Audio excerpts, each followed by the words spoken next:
द्या, यांना आता जर का आम्ही नाही केलं तर तुम्ही द्या। तो देखिए आज एक विधायक गुंडागर्दी करता है, गरीब जो कामगार थे उनकी पिटाई का एक वीडियो वायरल हुआ है कैंटीन का, उस बारे में मेरे पार्टी का है, मेरे पार्टी का नहीं हो सकता। एसएनसी गटाचं आहे ना तो, त्याचं नाम ही एसएनसी है और क्या उससे उम्मीद कर सकते हैं।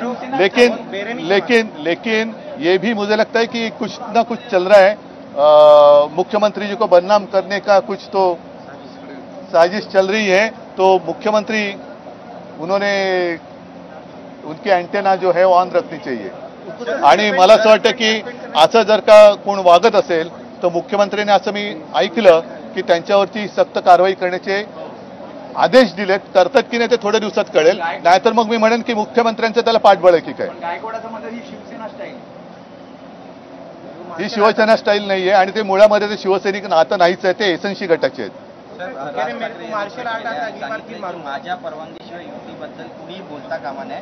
संभ्रमाचं वातावरण झालं मेळाव्यानंतर, ज्या पद्धतीने राज ठाकरे यांनी चांगलं ना, त्याच्यात काय ते बोलतील ना त्याच्याबद्दल, त्याच्यात काय। आपने बोला कि सीएम को बदनाम करने की कोशिश की जा रही है, इसका क्या संदेश, क्या मतलब निकाला है? इसका मतलब सीएम को बदनाम करने की कोशिश हो रही है,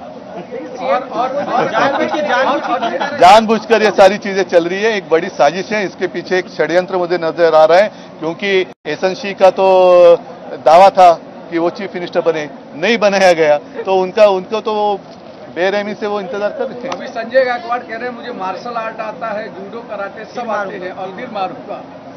तो मुख्यमंत्री को कौन सी आर्ट आती थी देखते हैं। काय ही अशी फालतू लोकांना महत्व देण्यापेक्षा जे गिरणी कामगार आहेत, शिक्षक आहेत, शेतकरी आहेत, ह्या लोकांसाठी हे विधिमंडळ असतं। हे असे जर का लोक त्याच्यात यायला लागले आणि अशा पद्धतीने वागायला लागले तर मुख्यमंत्र्यांनी त्यांच्यावरती तातडीने कारवाई केली पाहिजे आणि दाखवून दिलं पाहिजे की आमचा कारभार हा कसा आहे। नाहीतर जे मी म्हटलं, परवाच म्हटलं की खरा जो भाजप होता त्याचा खून झालाय आणि त्याचे हत्यारे हे सगळे बसलेत की काय असंच वाटतंय। विरोधी पक्ष नेता नाही अजून आणि ती काल मागणी केलेली आहे। सन्माननीय सरन्यायाधीश आले होते, त्यांना सुद्धा आम्ही आमची व्यथा सांगितलेली आहे, बघूया काय होतं। परंतु एका गोष्टीचं मला जरा आश्चर्य वाटतं की आपल्या देशात बऱ्याच वेळेला अल्पमतातलं सरकार चालतं, पण विरोधी पक्ष नेतेपदासाठी मात्र खेचाखेच केली जाते किंवा अडवणूक केली जाते। हे विचित्र आहे, हे सुदृढ लोकशाहीचं लक्षण नाहीये।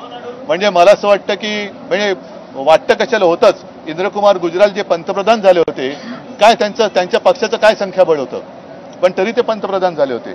चंद्रशेखर पण झाले होते, असे अनेक, देवेगौडा होते, कशाला वाजपेयी जे होते ज्यांचं सरकार पहिल्यांदा